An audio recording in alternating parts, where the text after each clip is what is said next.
Welcome to Single Tree Nation. I'm your man, Charlie Eblin, the host and owner of Single Tree Woodfire Barbecue. We are here to build community through undeniable hospitality, storytelling, and the perfect plate of barbecue.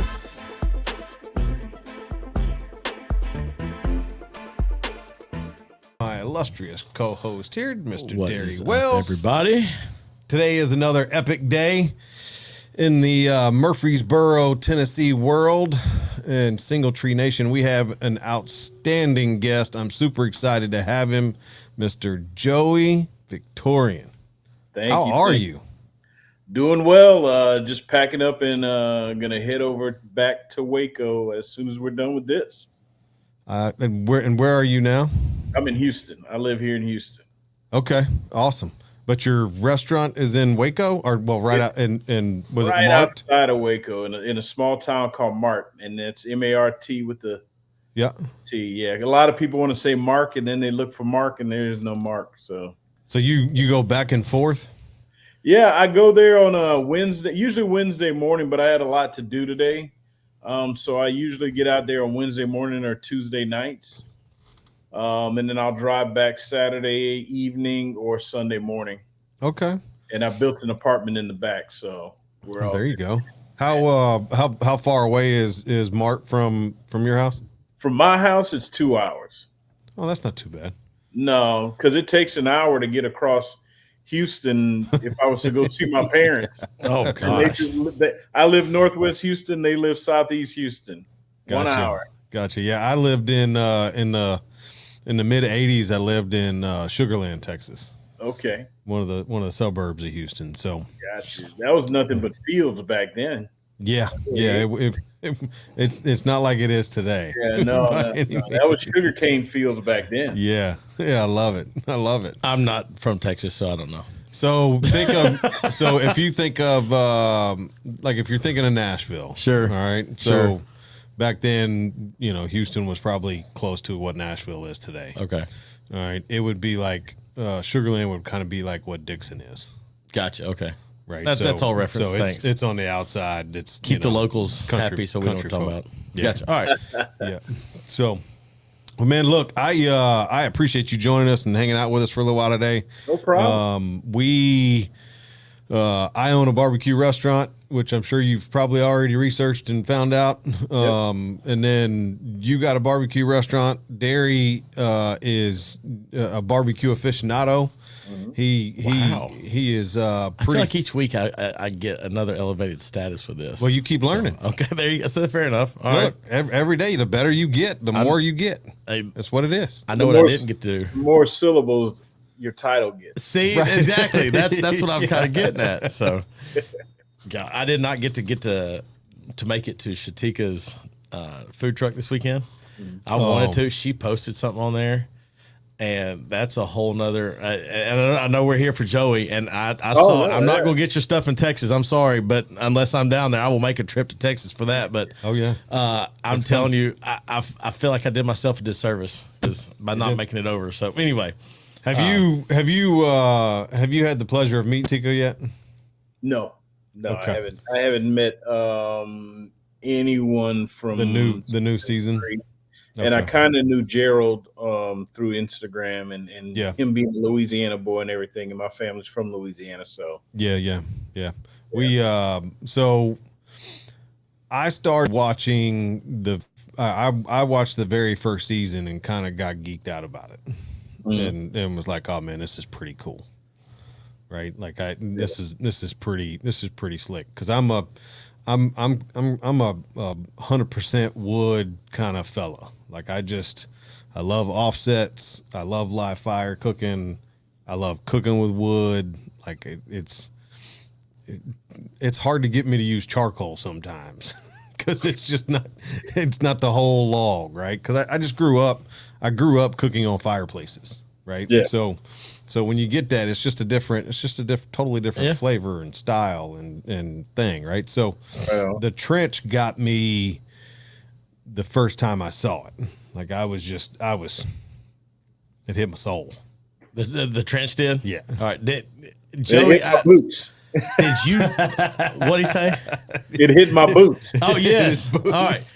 So I don't have a Netflix subscription, so forgive my ignorance to the show. All right. I have looked up plenty of highlights on you though, as far as did you get to do the trench? I couldn't find anything where you were actually in that trench part. Oh yeah, Okay. I did the trench the whole time. I was frying chicken in the trench. Oh my gosh. So that is actually my very first question about the show, and I want to get way more into your story because your story is far deeper than the BBQ Showdown. But that hands down has to be my favorite episode because I've done exactly what he did. Okay. So he's in the trench. It's a sandbox. Yeah, I know. Okay? I get the concept. I saw it. This man, and bro, you got balls the size of Texas for trying to. Fried chicken in a cast iron skillet on an open fire in the trench on Netflix while it's raining. Thunderstorm. Wow. Thunderstorm. Even better. Now, the thing that impressed me the most was the fact that you never saw him sweat. He was the coolest cucumber I had ever seen him. I have yet to see him sweat in any of his Instagram stuff when he's by the fire. Listen, you are cool all the time. And then I start seeing, I've already complimented you on the hat game pre-show. And the man you're dialed in. You're dialed in. That's the only thing I don't like about this. I'm so great to meet you over the internet here, but I feel like he'd be a great in-house guest. That'd be the one. Fun. So anytime you're in Nashville, you let me know. We'll put come to you together. Up there. Yeah. And if we can figure out how to get this show on the road, we'll come to Houston or Waco 1. So my question about that show is that particular episode. What made you go, man? I'm gonna fry chicken over an open fire. Well, I kind of figured out that as long as you use their techniques, it's considered barbecuing. So their technique was, open flame, this and this, and I had said, well, I had some other stuff, and I was just gonna fry the chicken on the Santa Maria grill, and I was like, you know what? No. So no one else was in the trench that day, and I was like, you know what? I'm gonna just do something different. If I fail, I fail. At least I tried. At least people like yourself would remember it. And it actually became a pretty cool promo that they sent over to us because they started talking about how we barbecue in the rain. It doesn't matter, in the thunderstorm, the snow, and everything else. So on top of me frying the chicken, we had all these elements going on. And I thought what was funny is when it started raining, right? And that's when I did this. I didn't realize it was gonna lightning as soon as I did that. It was on cue, and it was like, boom, it was killer. Right, and what they didn't show was after that I went, ooh. Look, that is that episode was it really described what pitmasters do every single day of their life, right? You deal with rain, snow, heat, cold, just every element you can imagine. Yep. Then you have to cook. Somebody, I was having a conversation with somebody not too long ago about barbecue in general, and they said something about how barbecue has gotten to be very expensive. And I said, well, it probably should have always been expensive. 100%. Right? Because there's not really too many other segments of food in the hospitality industry that require so much time, just hands-on, to learn how to do it. And then on top of all of that, so much time to prepare it. If you cook brisket at 225 degrees, you're going to be sitting there for 14 hours plus. Right. Yeah. You can, You can raise the temperature and you can do all those things and get them done faster. Sure. And, get a 75, smaller piece of baby. meat. But yeah, I mean, that's a Texas man talking. He'll tell you. Yeah, right. Yeah, I mean, 75, 12 hours, maybe 13. But what happens when it gets to a certain temperature on one of my smokers, if I know I'm getting close to the 12 hours, I won't put anything else on. There won't be any extra wood on or anything else. And it'll slowly die down. And then I'll pull them, believe it or not. Once that temperature inside the smoker hits about 150, then they get pulled. They rest in the restaurant for about an hour, 2 hours in the ambient temperatures. And then they go back into the warmer where they can sit for a whole day before I serve them. Yeah. Yeah. People don't understand that like I won't serve a brisket unless it's at least rested for 12 hours. Yeah. Like I won't touch it. And most people don't understand that, I mean, so literally the cooking process is a 24-hour period. Right. Right. Yeah. So, I mean, name another piece of meat that you have in the restaurant business that they cook 24 hours ahead of time. Well, and not only going back to your point about just the hands-on and what applies, you guys, because y'all are operating a restaurant, it doesn't matter if it's snowing or if it got cold or you had a thunderstorm roll in, you still have to have your product available. Yeah. The weekend warrior, if I wake up and there's a thunderstorm, well, we're not doing that today, So, I mean, and a lot of people will forget that element that y'all are operating a business. So it's much more than just he came in and he's got his paper on his sheet pan and look how his fancy little serve is. No, he was out here yesterday when it was lightning at 4 a.m. while you were still asleep and knocking it out. So a lot of people forget that element because the weekend guys I'll shut it down. I'll pick it back up next weekend. So, yeah. And I'd love to have more videos to where, I'm doing things like that and showing people, but it gets kind of hard when I'm doing everything. Yeah. To be able to film the kind of content that I want to film instead of me just standing there doing something. Yeah. It's tough. So it is tough. Yeah. It's tough. I've thought about one of the things I've been thinking about doing is going to some of these like cell phone fix-it stores and buying old iPhones and just having them where they, plug in and you just hit record, but having them all the way around the restaurant. Yeah. So it's like having a camera system around your restaurant. Wow. And then you can download the clips. Sure. I'll send you pictures of my set. I got cameras above the cutting board, and then I've got lighting and all kind of stuff when I'm feeling fancy and everything else. My wife is like, "You must have every single piece of equipment, yet you don't record that much." And I'm like, "I want to do it right." Yeah. But when I'm in the middle of doing something, the only thing I have is this. Yeah. And I can't hand it to somebody and say, "Hey, catch this real quick." Yeah. It doesn't work that way. Hey, I feel your pain. I do. I do. So, one other thing about a recipe in the show that I saw, and the only reason I have this one is because when I started my company, I did the same thing. And I saw a cornbread waffle. Mm-hmm. Now you put, and you'll have to make sure I refresh my memory because I was trying to go back and watch them a couple of days ago to make sure I had all of my points. But you make the cornbread waffle, and you put cheddar. Is it cheddar and jalapeno you put in there? Correct. Or cheddar and bacon? Cheddar and jalapeno, because that was a pepper challenge. Yep. That's so what I had it was. to make the spicy honey because the chicken and waffle, the chicken sat on top of that waffle, and then the hot honey drizzled on it with the butter and all that other good stuff. Bro, I've got to stop coming in here without eating. This is awful.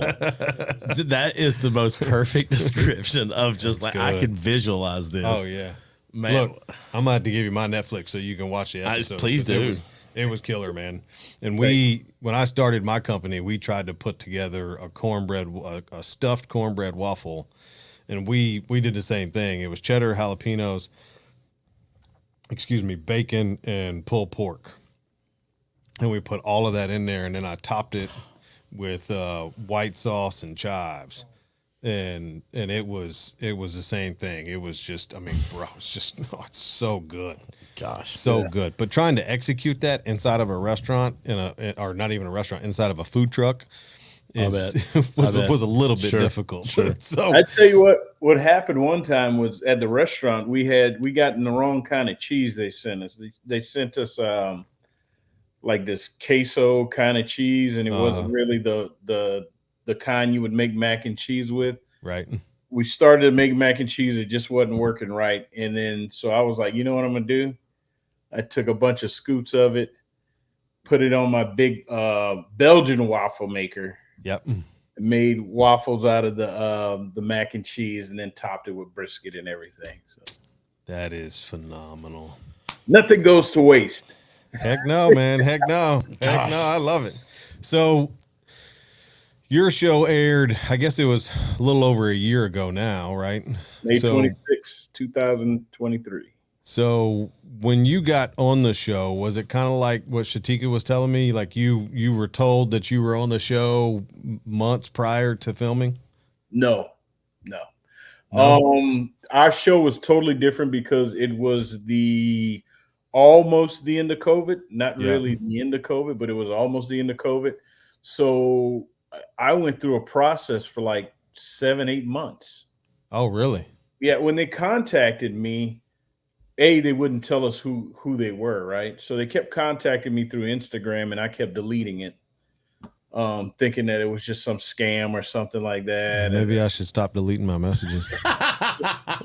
So finally, this one casting agent, she wrote this whole thing to me and blah, blah, this and that. So I got back with her, and she was still like, I can't tell you what it is, and blah, blah, this and that. And then I just started Googling, and I noticed the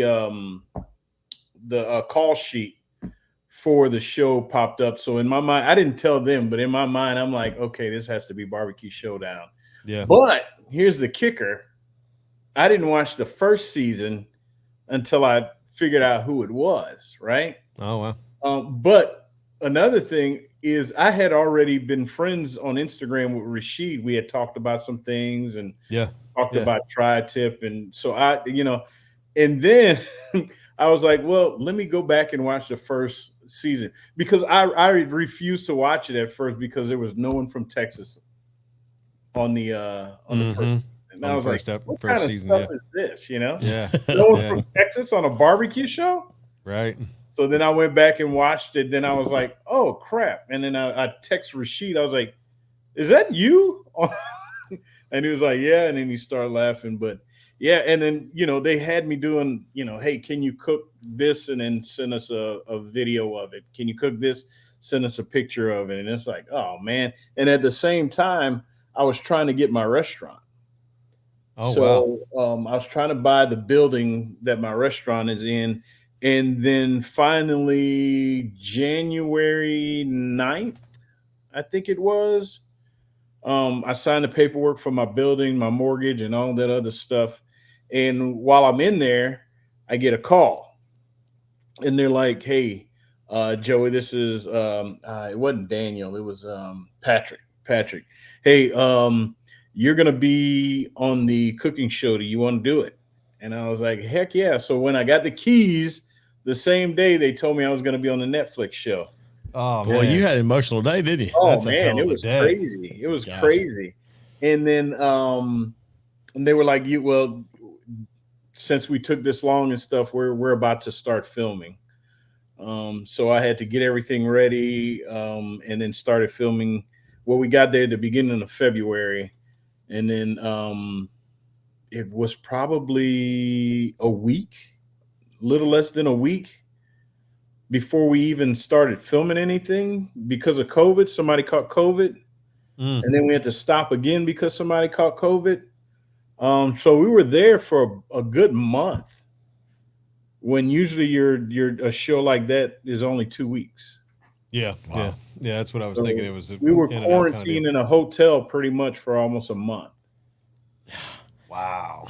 Alex off Hell's Kitchen, and then Shatika, and now Joey, and I never knew. I guess this is my just oblivion as a consumer. what all goes into all this recording and all the setup and how much time y'all spend away. Because you see, especially on some of these bigger shows, and they'll bring in a family member or something toward the end, and they all get super emotional. I'm like, how long you really been away from them? And then you're like, well, I was at a hotel for a month. Like, yeah, it was just public contact felt good, you know? So that's impressive. I mean, because my obliviousness to that, I just think, you show up and do your thing and y'all go. And that's pretty wild, especially when you get a delay of some sort like that. That's pretty cool. So that's interesting. Crazy. We got there and they took 2 or 3 of us at a time on set. And I was expecting, a barn. I was expecting a few cars out there, people, maybe 25 people or something that's filming and stuff like that. No. They had hundreds of cars in the parking lot. They had like 50 tents set up, all kind of people walking past and going back and forth, people screaming my name. Hey, Joey, how's it going? I'm like, how the hell do you know my name? and I just got here. It's crazy, man. And I told a Thyron one time when they were miking us up, I said, hey, Thyron, remember, you're hot, man. You're hot. And that boosted him up. But what I was also telling him, not only are you hot, but your mic is hot. Yeah, right. Careful what you say, man. Yeah, careful what you say out loud. Yeah, because they're recording everything. Yeah, I gave him an example. I was like, man, I got to go use the restroom. Sure enough, somebody comes running. Did you need to use the restroom? Come on, let me show you where it is and all that other stuff. So, oh yeah. Never a dull moment. It's crazy. Yep, mic is always hot. Not only are you hot, the mic is always hot. That's right. Yes, sir. Yes, sir. So you get before that. What were you doing before BBQ Showdown?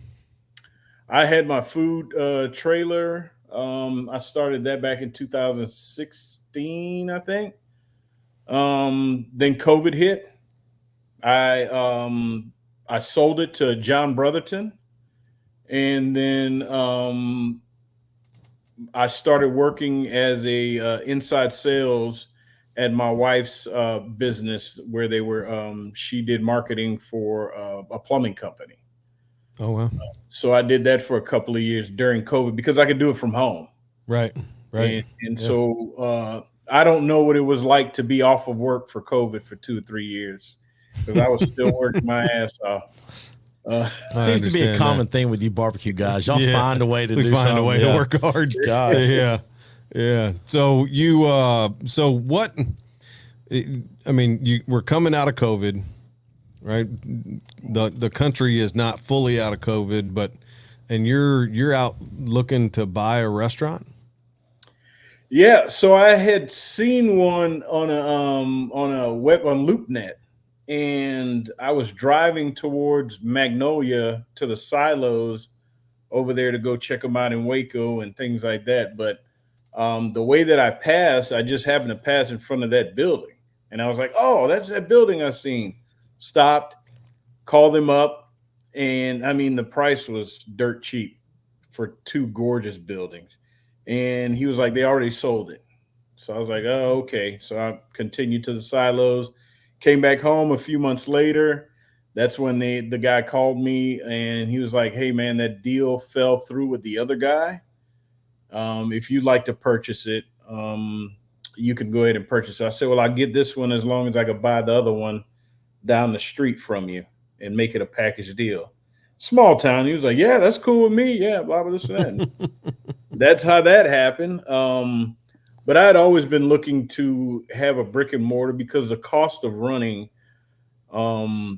my trailer was just too much. My mortgage now is around $1,000 for 2 buildings. I was paying $3,000 to sit in a spot with my trailer in the Heights in Houston. So it literally, to be in Houston cost me 3 times as much to sit on somebody else's property, where now I own 2 buildings in the town. That's incredible. Right next to Waco. So that's incredible. So wow. I'm sitting here going, I don't think their market's the same as Murfreesboro right now. I might be coming to Texas, Joey. Hey man, I got my tax bill from the 2 buildings. I'm like, that's not what I paid for them, and they're like, that's what it's worth now. I was like, oh, yeah, yikes, yeah. You got. Don't you love business ownership? yeah, man. I feel like y'all get stuck with more stuff. They said start your own business. There's not a doubt in my mind, and I know that there's corporations and LLCs and all the stuff and whatever. The small business guy gets stuck with everything, and I'm sorry that falls on y'all. But the more entrepreneurs and small guys that I come in contact with and learn, y'all get every which way but just screwed, man. And it is just so kudos to you for a good investment at a good time. But man, that's great. Gosh, great. What? How long did you have the food trailer? 3 years. Yeah. 3 years. Was that just I'm a barbecue guy and want to start my own thing? No, what happened is I had turned 40, and I was in the I was a welding inspector. And right around that time, there was a kind of a drop in the oil industry back then. And we were off of work paid for 3 months. And then they called me up and say, hey, we got a job for you, but you got to go to China for 3 months. And I was like, no, thank you. And they were like, whoa, I mean, you still want your job? I'm like, I mean, you guys can come pick up your vehicle. Well, we need you to bring it to us. I was like, no, you guys can come pick up the vehicle because there's been many guys that quit and I had to go pick up their vehicle for you guys. That's right. So you guys can send somebody to pick up mine. Uh-huh. Yeah. And good for you. Yeah. And then I bought my trailer and that's how that started. Did you grow up cooking barbecue? Yeah. So when I was 8 years old, my best friend and I, whose dad taught us how to play the fiddle, he was Mickey Gilley's fiddle player. His name is Robert Harridge, if you want to look him up. We'd go and we'd play at the fiddle contest, which was in the parking lot of the Astrodome, which had the Houston Livestock Show and Rodeo barbecue cook-off, the biggest cook-off in the world. Back then, it was more like a tailgating party. So my friend and I, 8, 9, 10 years old, we'd run and go get beef jerky that's just full of black pepper. I mean, it's just black pepper. It's meat and black pepper. And, that taste started seeping in barbecue and always going there. And then later on in life, I think I was 18 or 19 years old. I think it was 18. My girlfriend at the time, I told her I knew how to cook barbecue. I didn't know anything about cooking barbecue. I knew how to cook because my mom taught me how to cook, but barbecue. To impress the girl. I lied my ass off. Let me put it to you this way. I burned the chicken because I sauced it before I started cooking it. So all the sugars in the sauce just burned away. Burned it up. Yeah. Yeah. So her dad laughed at me and took us all out to eat. And then a couple of years later, he ended up, he was a welder. And he ended up, after we got married, making me a grill. And he was like, okay, you can learn on this if you really want to learn. Nice. And so it was still going to the cook-off. I haven't missed the rodeo in Houston and also the cook-off for 41 years. Man, that's awesome. That's outstanding. So that is good stuff. And then go ahead. Oh no, go ahead. I would go and when I had gotten older, would go and help out my buddies at their dad's tents. By this time, there were already tents and things like that, and it was partying and all that other stuff. So and then 2005 I decided to have my own barbecue cooking team, just so I can cook barbecue, hang out with my friends, and play music. That's all I wanted. Drink beer. That's all I wanted. Yeah, you gotta throw the beer in there. Gotta have the beer. Gotta have the beer. Have you heard him play the fiddle? I didn't know if that would come up. That first of all, it shocked me. Because you don't expect it. You don't expect a 6'3" black guy to be playing the fiddle. So okay, and I'm glad you brought that up. But no, that's fine because when you were on Black Smoke, their podcast, right? And they ask you, "What do you want to be known for?" You're like, "Because I'm black," and because you get it all the time. So here is this newfound information for me: an older black gentleman in barbecue playing the fiddle, and I was like, this is just, it was wild. So it's one of those things. Quit judging a book by its cover, because a man of many talents, and I'm still gonna bring up the hat game. The hat game is strong. Yeah. So anyway, I wore this one for you guys. See, I love it. I love it. Stetson. This is a Stetson too. So that brown, the brown straw Stetson hat that you've got, the kind of flat brim. Yeah, that thing speaks to me. That's a hat. So I think once the show aired, every other DM that I got was some woman asking me, "Where's that hat?" because her husband won't stop talking. That's right. That's exactly right. Yeah. That's the first thing I noticed. Oh yeah, the hat. So. Look, I have a couple of them, and I never get to wear them because the ones that I have are more winter hats. They're felt wool hats. Yeah, right? Yeah. You'll burn up. So wearing those in the summer, my smoker is out in the parking lot, so it's on blacktop, and we burn up in t-shirts and shorts out there. So, you know, you wearing a felt hat, not the thing to do. So hey man, let me tell you, wearing a straw hat, that there's many times I didn't open up my firebox and I'm like, thank God my head didn't burn up with this, ember or something fall on my hat and then it goes up in flames. I got like 10 of them, so it's all good. That's awesome. I burned up a pair of shoes the other day. Wow. I opened up the firebox, embers popped out, landed on my foot. Hey, backyard warrior right here, right? I mean, it was one of those early mornings. It's 5-6 a.m. I was going to do a brisket. I remember it. And you know what the hey dudes are, right? And it was just one of those, like, just get enough clothing on to go outside and not get arrested. And I just slipped on hey dudes, and I go out, and one popped out of that box, landed right inside my shoe. And you didn't know a big fella could move until you got a hot ember inside your shoe. I'm talking about that was so. Yeah, jealous devil will run hot too. Yes, it will. Yeah. So, yes, it will. That's a good charcoal. I love their charcoal. It's great stuff, and it lasts forever. But it gets hot. It does. It does. It gets real hot. Have you used Jealous Devil before? I have not. So next time you cook, get it. Okay. It's a really good charcoal. I like it a lot. So you're known as the king of tri-tip in Texas, but when I look at your food, the tri-tip looks amazing. But when I'm looking at your brisket and just when I look at all of your food, it's like your brisket looks absolutely amazing. Thank you. So with all that being said, like you got some chicken dishes that you were stuffing a chicken with pasta or something not too long ago that looked pretty cool. It might have been a while back, but I mixing up all my timelines. I've stuffed some with boudin before. Yeah, there you go. Yeah, I mean, it's all kinds. Like I said, all kinds of something. You got all kinds of great things on your channels, but when you get done, right? So it's Sunday, hanging out, beers iced, smokers rolling.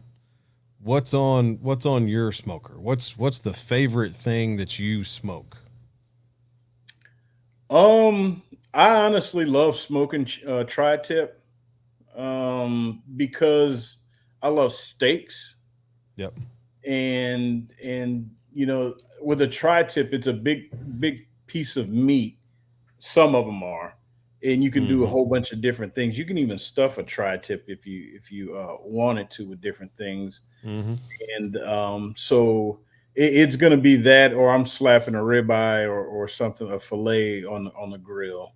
Not too much barbecuing, smoking low and slow, because I do that all week long. And if I'm doing that, or I want a slow smoked steak, then I'll do that. But I love it. Yeah. I love it. There's not a lot of tri-tip hasn't made it to the East Coast yet. Like there's not a lot of tri-tip around here. Hold on one second. Hey, get out of there. Sorry, my dog's trash. You're good. No, it hasn't. And it's barely made it into Texas. I got a lot of people that man, they kid me and they're like, Joey, I've been doing tri-tip, blah blah this and that. And I'm like, I didn't know anyone else did tri-tip, you know. Well, it was funny to me on the Netflix on BBQ Showdown, and I don't know if you've watched the show when you did watched it back that episode when you did the tri-tip, but Melissa even said, "Oh well, tri-tip is a quick and fast. It's not a low and slow meat. Like I'm really nervous about Joey's decision on how he's going to cook it." And like my first reaction was, has she ever cooked tri-tip? Because I cook it the exact same way. I cook it low and slow for about an hour, and then I pull it off, and then I sear it. Yeah. And it just locks in all the juices, and it's just it's so delicious. Yeah. So delicious, so tender. Throw the chimichurri on there. Ooh, buddy, now you're talking my language. Good to go. And the reason that I got the name, and a lot of people think that I'm just vain and just call myself that. That's not what happened. I got the name because of John Brotherton. We were in a Woodlands festival, and he walks up to me in his shorts and his tall socks, and he's like, "What you cooking, Joey?" And I was like, "What do you think I'm cooking?" And he's like, "Tri-tip." I was like, "Yeah." He goes, "Damn, man, you're like the tri-tip king of Texas." And I was like, "Oh, yeah. I mean, that sounds pretty good." And I said, "Well, since I'm the king, pull me on this wagon and I'll start waving and we'll go through the crowd." And so there's a video out there of me sitting in the wagon of John pulling me, and I'm waving, just goofing off. And that's actually how I didn't dub myself the tri-tip king of Texas. I love it. Even if you did, I'd still love it. I think it's great. But John Brotherton, rest in peace. He's the one that dubbed me that. So I love it. That's outstanding. So on our show, we have a segment called Mac or Beans. Okay. And we talked about what you eat while you're at home. But on this segment, you have to decide, because we're barbecue folks. You know, you're either going to pick mac or beans as your primary side most of the time, right? So it's going to be one or the other. So it's a this or that segment. So for that section of it, what's your go-to? The mac or the beans? My charo beans. Charo beans? Charo beans. If you would ask my wife, she would be all over the Gouda mac and cheese, the smoked Gouda mac and cheese, and we top it with a little taki. Oh, okay. So my charo beans are I love Mexican food. So that's my favorite food. So I actually learned from actual Mexican people on how to cook charo beans, and you don't have to, start from scratch. You don't have to let them soak overnight. You just got to hard boil them for like 3 hours while you're making them. Okay. And so you don't even have to, they don't even have to soak. Huh. I didn't know that. I thought they had to soak. I've often said that if money was no option, I would have somebody that cooks authentic Mexican live in my house. And every time you hear somebody from Texas even talk about it, and they were closer to the authentic stuff, a lot of my students will say, "Hey, would you like me to bring you something from mom or grandma?" Yes. Well, I ain't told you yet. Don't care. Like, just go ahead and bring it in. Look, it's amazing to me when you truly get authentic Mexican food. Yeah. Right. Somebody that is truly Hispanic, not the Americanized version. Not somebody from New Jersey. Right. Okay. Right. Truly Hispanic Mexican food is the amount of flavors that they pack into whatever they're cooking is incredible. Yeah. Every time. Yeah. Every time. It's wonderful.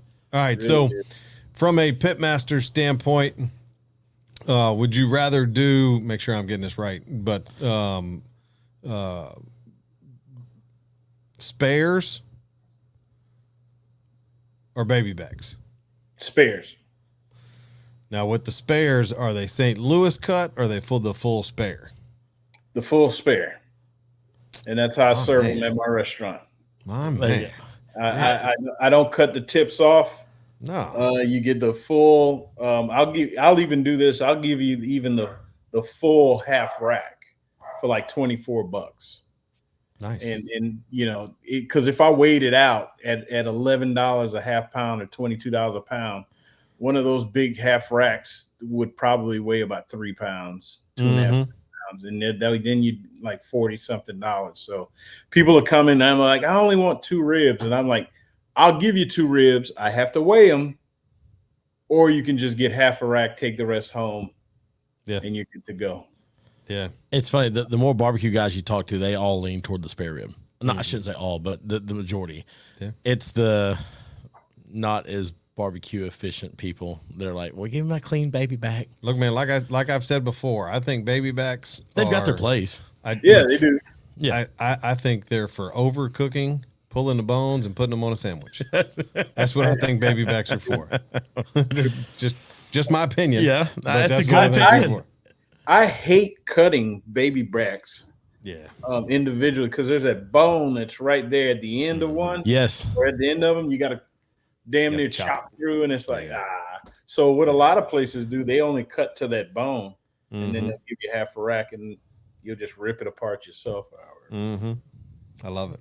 Or my wife, who doesn't want the fatty part, and you just pull the big piece of the main meat off the top. But we won't talk about that. She also mixes it with ranch, but you know what? That's the response. I had a customer come in probably about 3 weeks ago. There was a bunch of dudes, right? A bunch of guys they were working on the windmills around there. And he was kind of new to barbecue, and he sits down and they all order their food and everything else. And I go by the table. I'm like, how is everything? And the guy was like, man, I would love some ranch for my for my ribs. And you could have heard a pin drop. And everybody just looking at him like, first off, and then his one friend was like, first off, these don't need sauce. Second off, what are you doing? You know? And I just happen to have some Italian, the white Italian dressing in the refrigerator from my wife had it. I was like, let me go look, man. So I had that. I was like, will this work? He goes, oh yeah, that's great. Like, I'm sorry, that's how I love them. And I'm that's my wife, and I was slightly offended the first time she did it, and I just had to let her enjoy it. I said, but I can't do this with you. Like, I know that when I cook barbecue at the house, you're going to be mean to it, and just you go do your things. That's the equivalent of going somewhere and getting a great steak, and then say, do you have A1? Pouring it on there before you even cut the steak. Pouring it on there, and then you're like, okay, is it missing anything else? And then grabbing bacon bits and then putting it on top now. He knows. He knows. It's tough, man. It's so hard. And you can't really, you could tease them a little and have fun with it, but they pay for it. Right. Yeah, look, I tell you, like I tell the people in my restaurant, my team, whatever they want, we'll give them. That's right. It don't mean that we have to like it. That's right. It don't mean that we have to approve. They're buying. You're gonna be like the soup Nazi on Seinfeld. No soup for you. No barbecue for you. I have one gentleman that comes into my restaurant, and he gets 10 wings most of the time that he comes in, and we smoke our wings, and they're good, and people love them. But he literally gets, for 10 wings, he gets 4 ramekins of ranch. Wow. 4. It's unnecessary. And there's none left. Oh, he's doing the scrape. Oh, I mean, I think Joey, I think he's taking shots of it. Yeah. I think he's eating the wing and then go, all right, there we go. I did that in college for a bet. It's not fun. Just FYI. No. All right. So you got to tell me about the turtle. Oh, my tortoise, Han. I got him. He was about that big when I got him, and now he's big now. I'm watching the video, and he comes strolling across a video the other day, and I was like, "Holy shit!" Yeah, he used to be real. Yeah, he used to be real shy, right? And now he'll run straight at you, and because he wants to nub you or try to slowly bite your foot. He's slow, so it's like, I'm gonna bite you, and he never does. But he's cool like me, man. We're on the same level now. So just laid back. I love it. How long have you had him? 3 years. And they'll live. It's a full-on tortoise, right? Yeah, he'll live to be 150 years old. He'll outlive my grandkids if I ever have grandkids. Isn't that crazy? That's wild. Yeah, that's absolutely wild. What's his name? Han. His name is Han Solo. The reason his name is Han Solo because I had bought 2 of them. One of them died like a week after I got him. Oh. Yeah, there goes $160. So and I hadn't even named him yet. And so then he became Han Solo, and we didn't know if it was a boy until about a month ago, and he had his little stuff out looking for doing what boys do, huh? Okay. All right. Yeah, I was in the back, partaking in. I don't drink too much beer anymore, but I have my smokes. Not cigarettes, but I got you. Just enough to get through the day. Yeah. Smell what you're stepping in. just to sleep. I do it just to sleep. But yeah, and then my wife, she's laughing. His thing is out. Can you see it? Can you see? It's a boy. It's a boy. I hope so. We've been calling him Han for 3 years. We've had him for 3 years. It's a boy. Yeah, pretty much. We should have had a reveal party or something. That's great. That is great. Talk about content. That's some content right there. Get Joey out there with one of them things that pop out, blue go everywhere. Man, that's outstanding. You guys have never had anyone on your show talk about their tortoise penis. Nope. Look, I'm telling you, I didn't see that until last night. And I saw that and I was like, oh shit, I got to know about this turtle. That's outstanding. That's great. Yeah. It was a Frey Ranch commercial. So they wanted me to come up with something that's not really drinking or anything. They wanted me to incorporate it in my barbecue. So it's like I'll make a not so secret barbecue, not so secret steak sauce. And all it was a bourbon peppercorn sauce. Yeah. So I did that, and right about that time, he's walking across like he has nothing to do. And I was gonna cut it out, but I laughed so hard when I was editing it. I was like, "Oh no, he's got to stay in there. That's gonna catch people's eye because no one's expecting the tortoise to walk across." No, while I'm grilling a steak. No, not at all. It was outstanding. I loved it. I thought it was one of the most epic videos I've seen recently. Appropriately placed. Yeah, it was perfect. So now that you're back to reality, things are settling back in. Your restaurant's rolling. What has changed for you since you've been on Showdown versus pre-Showdown, and what's the future look like? The only thing that changed was more people come into the restaurant that seen me on the show that maybe never would have come into the restaurant. Right. I told somebody today, and we were talking, and they were like talking about celebrities, and I was like, man, it's not all it's cracked up to be, because you do something wrong or something somebody doesn't like, all of a sudden they recognize you, and then they're doing their keyboard warrior stuff and everything else. And so I've noticed it's died down, but in the very beginning, it was like I had a barbecue target on my back. Yeah. Unfortunately, a lot of barbecue guys, they were like, he doesn't know what he's doing, or he's not the tri-tip king of Texas, or how dare he, blah, blah, this and that. And I've had his food before. And, so you get a lot of that. You have to tune it out. After a while, it's like, man, y'all just having a bad day or something, because I don't even know you.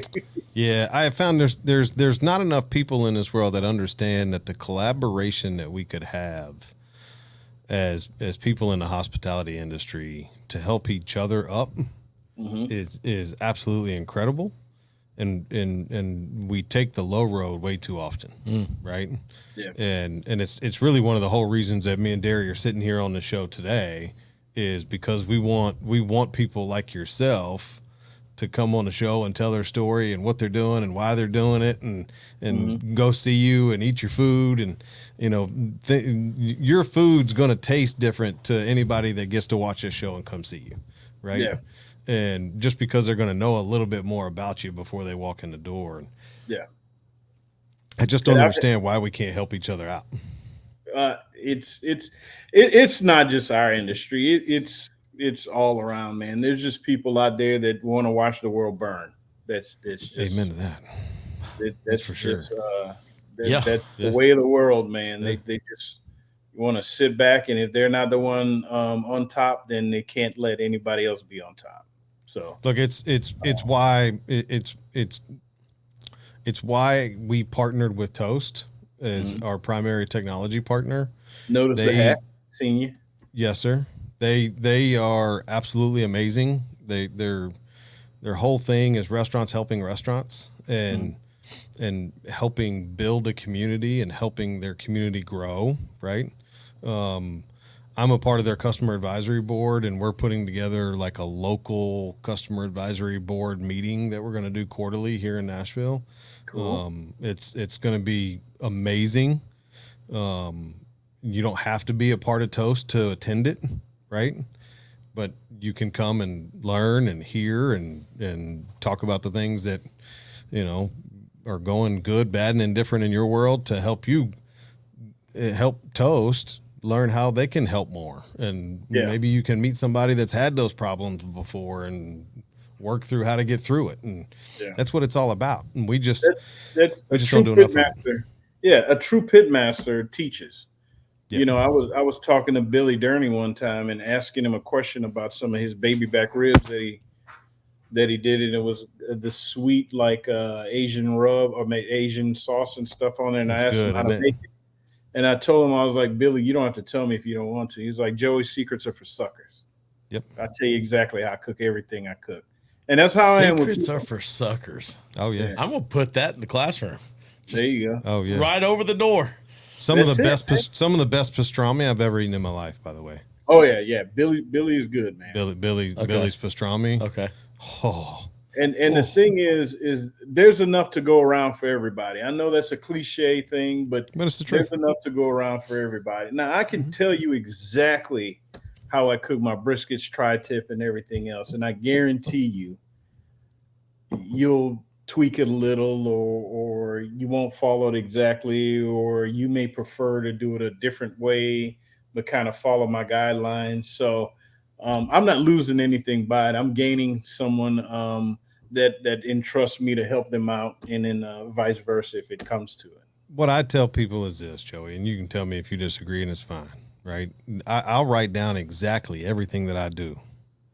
But until you have fucked up as many briskets as I have, and you can feel the brisket, right? Yeah. It's not a thermometer. It's not a time. It's how it feels in your hands.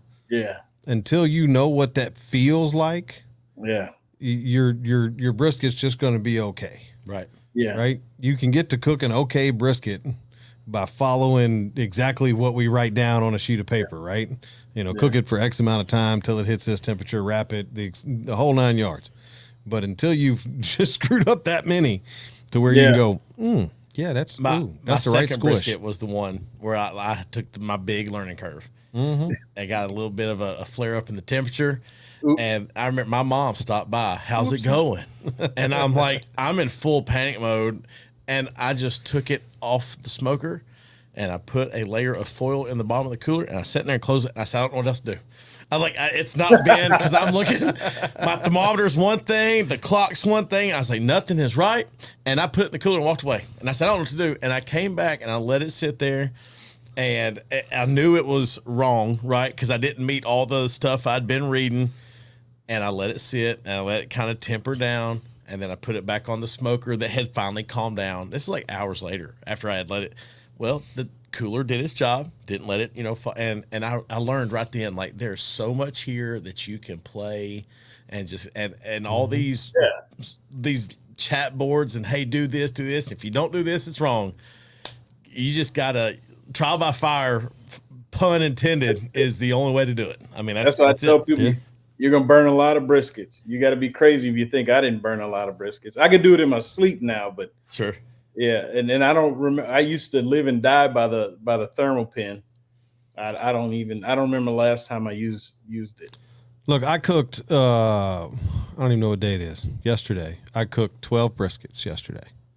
Okay, and I'm in the process of teaching a guy how to do some stuff, and we're just now diving into brisket, and so I always like to start at the end result and work my way backwards in the teaching process. So he's started with slicing and seeing how it is fully cooked, right? He's now at, or was at the point where we're pulling it off and he's feeling what it feels like, right? Yeah. So we just got into the wrapping portion, so we're inching our way backwards so he can see the whole process, and then we'll go back the other way, and then we'll start with the trimming and the seasoning and all the stuff. So, but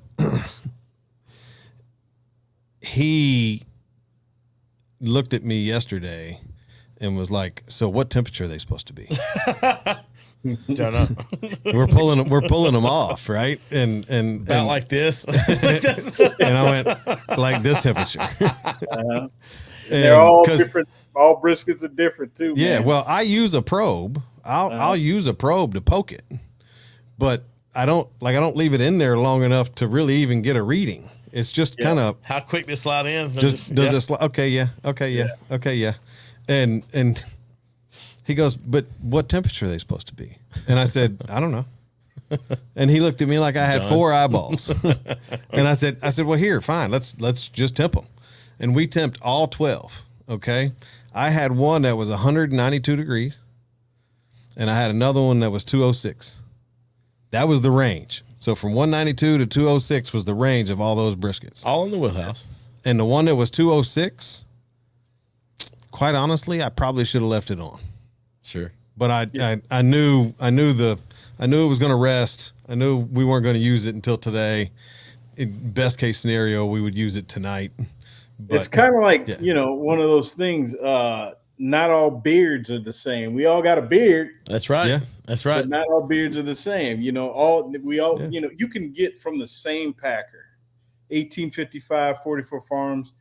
They give you cases and cases, and every damn brisket is different. So, well, every cow is different. I mean, if you go to the base, you don't know. I mean, and I know that sounds weird, but it's the truth. It's the truth. Yeah. Well, what people don't know, and to your comment right there, is that even though, let's say 44 Farms might own that cow, they're not always the ones raising it. Correct. Now, someone's raising it to their standards, and their breed, they sold it to this person. This person's raising this cow. They split the profit at the end. That's how a lot of that works. Now, they raise a lot of their cows, but like I said, they also, a lot of these cattle ranchers farm out their cattle to other people to raise, and they do a buyback system and everything else. So you said 44 Farms. I haven't had the pleasure of cooking 44 Farms yet. Oh, it's phenomenal. No, you just told me what I need to know. You didn't even get the question out. And they're about an hour from my restaurant, but it's the actual ranch, and it's gorgeous. It's over in Cameron, Texas. Do they distribute themselves, or do they have a distributor they use? Benny Keith. What's that? Benny Keith. Benny Keith. Okay. Mm-hmm. Yeah, you can ask your Benny Keith rep, see if they have it, and they should. Because I think what you call it has them over at Blake's Milling, so Blake might have them over there. I just heard about that yesterday. Where is he, in Martin, Tennessee, or? Yeah, I think so. Mm-hmm. Yeah. Yep. And he's one of the top, according to Better Homes and Gardens, one of the top 3 or 4 new spots in Tennessee. So he's a real nice guy, man. He hung out with me in Chicago the whole time that we were there for the 4 or 5 days, and that was not too long ago, wasn't it? Windy City Smokeout. Yeah. I would love to be a part of that one. That's a pretty good one. It's a lot of fun. It's a lot of work. I got sick one night, so I got sick Friday night, so that Saturday and Sunday I didn't even go out there. I felt so bad that I went home early. I took an early flight back to Houston. But it's always a good time, man. Good Always show. I got to hang out with Parker McCullum for a while, and All right. I saw that clip. Talk about a heartthrob. I mean, the ladies love my that daughters. dude. Yes. And that was what I was going to kind of delve into that. You've had the chance to rub elbows with quite a few folks. Yeah. So that's awesome. Because to me, that's what it should be. You should be able to get childhood dreams that come about from this stuff. And I'm not saying that childhood dream to meet Parker McCollum, but just when you get to hang out and kind of see those people in their element and everybody's just having a good time, it's a blast to like. Look, to I'm watch. jealous you got to hang out with Sid. That was the one that got me. And they kind of know who you are too beforehand. Okay. Yeah. Especially like Sid and Anthony, that would have been an hysterical night. Yeah. I'm sure. How you see them on TV, that's exactly how they are in person. That's awesome. You love the authenticity. We were shooting something, and I was bringing the food up, and I didn't even know my mom was behind me, and I started talking to somebody. Next thing I know, he was introducing himself, and then he gave my mom a kiss, and I turned around, I was like, "What?" And then he goes, "Oh no, me and her go way back, Joey." And then I'm giving him another kiss. I'm like, Mom, y'all got to stop this. Not just teasing. My mom is a ride, man. That's hilarious. And then my brother's right behind her, and his eyes light up and stuff like that. So yeah, That's good time. Good time. Good stuff. You get to meet all these guys. Parker told me stories about. He knows exactly where my restaurant is because his family, part of his family is in Groesbeck, which is 20 minutes from my restaurant. And then he told me some stories. He's like, man, when I was I'm not gonna say what he said, but he goes, I know exactly where your restaurant is because there you go. Let's just say the cops caught me there once. Yeah, I knew there had to be a high school or college story tied to that one. So we've had a few of those. But I love the fact that, and I know here in Tennessee we kind of get all excited about the Tennessee boys and whoever around here. Texas does it just a little differently, it seems like, because everybody in Texas, the hometown, the something. It's like you're always going to root and protect for your Texas boys. So I think that's because you can see that genuine draw. Like you and Parker seemed like y'all hit it right off, and it's just fun to see because it's such a genuine part of who you are, obviously, but then who they are as well. So you all get to interact and have a great time and find that common thread. I love it. It's funny because I was like, hey, man, let's FaceTime my daughter. And he was like, yeah, let's do it. So I tried calling my daughter. She didn't pick up. And that's when he made that video and was like, hey, Juliet, I'm over here with your dad. I don't know what you're doing, but it's not as cool as being over here. Oh, man. Oh, man. That got her attention, I'm sure. Like, Dad. I asked you if you wanted to come. Pick up when Dad calls. You supposed to. That's outstanding. That's outstanding. Well, Joey, if people are trying to get a hold of you, they want to come to the restaurant, how can they do that? Yeah, our restaurant is at 419 East Texas Avenue in Mart, Texas, MART. You can come by there. You can shoot me out an email, Joey at Victorians Barbecue. That's Victorians with an S. Barbecue, BARBECUE. You can check me out on Instagram at Joey Victorian or at Victorians Barbecue, Facebook at Victorians Barbecue. I actually have at Pitmaster on YouTube, so that's one of my deals where I do videos on YouTube at Pitmaster. I was like, oh man, I had that. I took it. So yeah. Yeah. Attaboy. Yeah, that was a good one right there. I love it. That's good stuff. Well, Derry, you got a Friday feel good for us? I do. Guys, listen, I had a great conversation with a gentleman today, and one thing that we are all so susceptible to doing is we see opportunities as obstacles. And so we build up a wall that starts setting us back before we ever get going. Stop allowing the opportunity in front of you to be seen as an obstacle and just see it as what it is, as for you to get better, do what you do best, and be able to forge ahead. Y'all know what to do. Find somebody you know. Tell them you love them.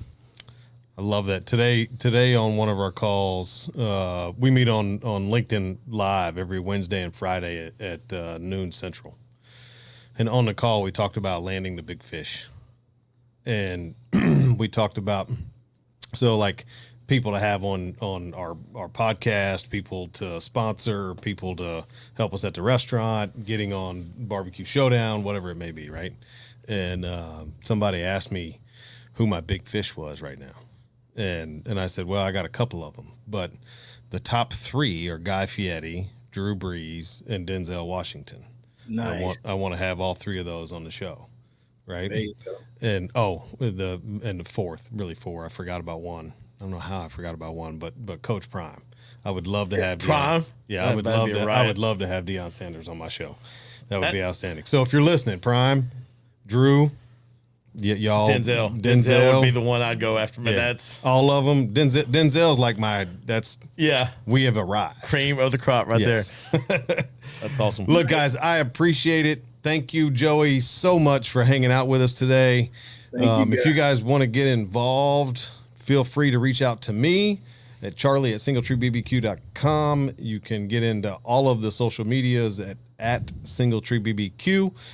Feel free to reach out, give me a phone call at 615-307-0120. And until next time, guys, we'll see you then. Y'all be good. Joey, appreciate Thanks a lot, fellas. Thanks for joining us today. Make sure you like, share, and subscribe to the channel. And as always, leave us a 5-star review and come see us at the restaurant.